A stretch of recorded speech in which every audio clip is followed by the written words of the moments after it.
ఎన్నికలప్పుడు ఎంత ఉత్సాహంగా ఉన్నారో దానికంటే ఉత్సాహంగా కనపడుస్తున్నారు మీరందరూ ఈరోజు.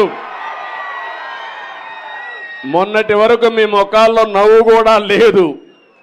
దానికి కారణం నవ్వితే కొట్టే నాయకుడు, కొట్టించే నాయకుడు, ఎవరైనా చనిపోతే ఏడిస్తే కొట్టే నాయకుడు, అంటే మన మనోభావాలు లెక్క లేకుండా ప్రవర్తించే నాయకుడు అవునా కాదా అని మిమ్మల్ని అడుగుతున్నా.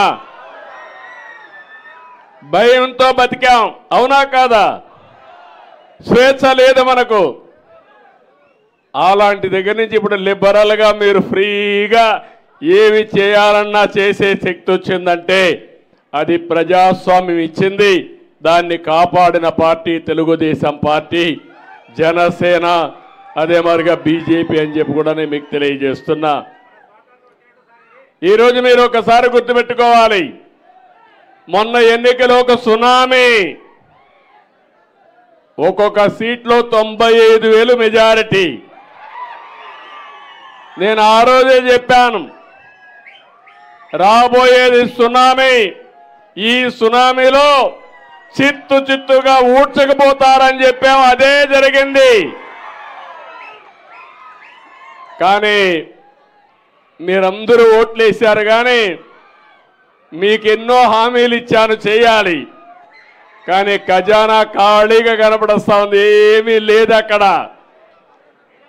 ఈరోజు కేంద్రంలో ఉండే ఎన్డీఏ ప్రభుత్వం ముందుకొచ్చి మనం కూడా అందరం కలిసి పోటీ చేశాం కాబట్టి నన్ను అర్థం చేసుకున్నారు చాలా మంది ఉండేవాళ్ళు. అందుకే అందరినీ గెలిపించిన ఘనత ఈ తెలుగు జాతిది, ఈ రాష్ట్ర ప్రజానీకానిదని చెప్పి నేను మీకు తెలియజేస్తున్నా.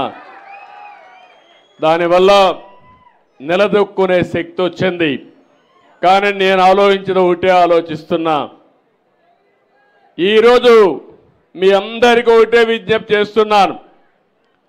నేను నేరుగా మల్లికార్జున స్వామి దర్శనం చేసుకుని నేను సంకల్పం చేసి అదే మరి కృష్ణమ్మ తల్లికి జలహారతి ఇచ్చి నా బాధ్యత నేను చేశా.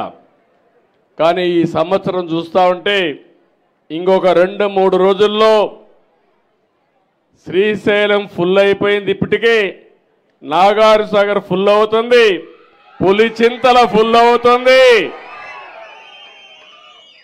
రాయలసీమలో సముద్రం లేకపోయే నీళ్ళని రాయలసీమకు పంపిస్తే అన్ని రిజర్వాయర్లు పూర్తయితే రాబోయే 5 సంవత్సరాలు కూడా కరువు అనే మాట లేకుండా ప్రణాళికలు తయారు చేసే బాధ్యత మాదని మీ అందరికీ హామీ ఇస్తున్నా.